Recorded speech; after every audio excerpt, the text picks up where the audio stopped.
Ça a été un méga coup de tonnerre cette semaine dans la famille royale. Le prince Harry et son épouse Meghan qui ont décidé de renoncer à leur rôle de premier plan dans la famille royale britannique pour s'installer une partie de l'année en Amérique du Nord, possiblement même au Canada. On a vu que Meghan est revenue ici rejoindre son fils Archie qu'elle avait laissé ici après le temps des fêtes. Donc, en fait, décision choc qui a offusqué la famille royale. On en parle à notre table des communications ce matin avec Martine Saint-Victor et Louis Aucoin. Bonjour. Bonjour à vous deux. Une première table de l'année, d'ailleurs, oui. Table royale. C'est toute une nouvelle. Hein? Est-ce que vous vous attendiez à ça dans leur image, dans ce qu'ils annonçaient déjà depuis qu'on les connaît, Martine? Je crois que le ton avait été donné en novembre 2016, c'est-à-dire que le couple n'était pas encore marié. Et après une série d'attaques dans les médias, Harry a, à travers les communications du palais, a émis un communiqué pour donner le ton. Alors, je vais lire juste une partie. Il dit, dans cette semaine, une ligne a été franchie. Meghan Markle a été le sujet d'une vague d'abus et de harcèlement, diffamation en première page d'un journal national, les sous-entendus raciaux dans les éditoriaux, le flagrant sexisme et racisme sur les médias sociaux et publications en ligne. Donc, je pense que, dès le départ, parce que Meghan détonnait de ce qu'on connaissait, elle a été victime d'attaques et je pense qu'avec la naissance d'un enfant, la donne a un peu changé. Pression médiatique. Oui, la pression médiatique a changé et Harry a dit quelque chose de très important lorsqu'ils étaient en Afrique. Il a dit, écoutez, c'est ce genre de journalisme vautour qui a tué ma mère. Je ne veux pas que ça arrive à ma femme. C'est vrai qu'il avait dit ça.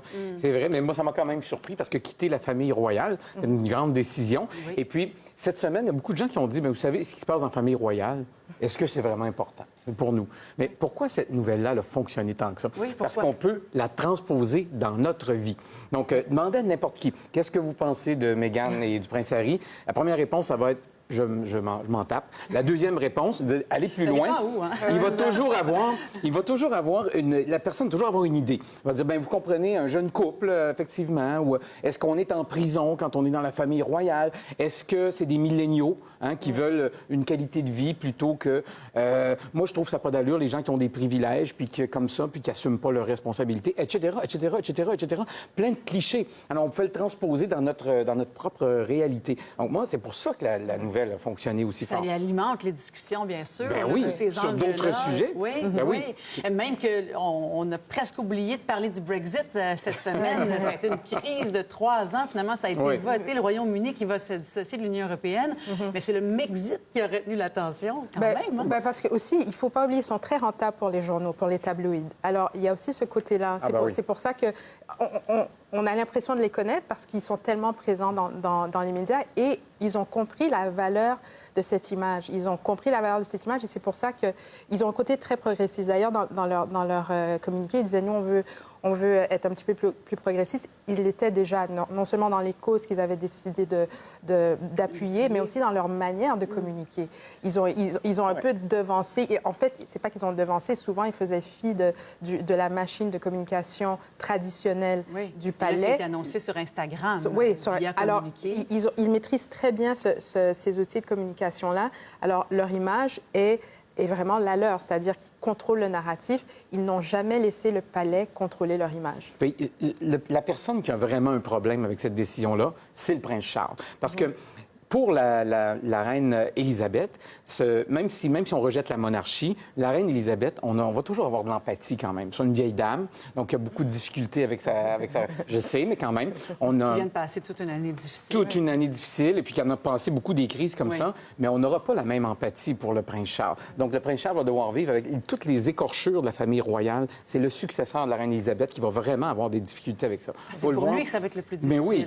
Donc pour le moment, ça passe. C'est une autre tuile sur la couronne, mais après, le prochain porteur de la couronne, lui, il va avoir des difficultés à justifier, si vous voulez, toutes ces la division dans sa propre famille. Les histoires scabreuses comme celle du prince Andrew. Oui, c'est surtout que Harry et Meghan risquent de faire ombrage à la famille royale parce que eux, parce qu'ils ont contrôlé leur image depuis le début. Ils savent déjà très bien ce qu'ils font. Ce matin, ils ont annoncé très tôt que Meghan avait fait des voix pour un film de Disney. Elle a pris le cachet, elle a demandé qu'on le remette à Éléphants sans frontières. Donc, on voit que c'est vraiment un couple des temps. Là. On parle d'un couple des temps modernes. C'est sûr qu'il va y avoir une entente avec Netflix ou avec Apple+. C'est le genre d'image qu'ils ont construit. Ils connaissent la valeur de la commercialisation. Ils ont d'ailleurs fait une application pour enregistrer la marque Sussex Royal, donc pour être sûr de contrôler l'image et aussi de profiter de ça financièrement. Oui, puis ils ont lancé leur site Internet à eux, personnellement, cette semaine.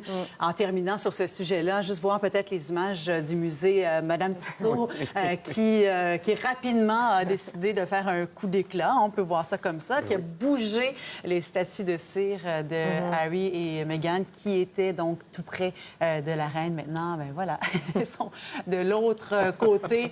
Le Brexit qui continue de choquer au Royaume-Uni. Dans quelques instants, on poursuit la conversation.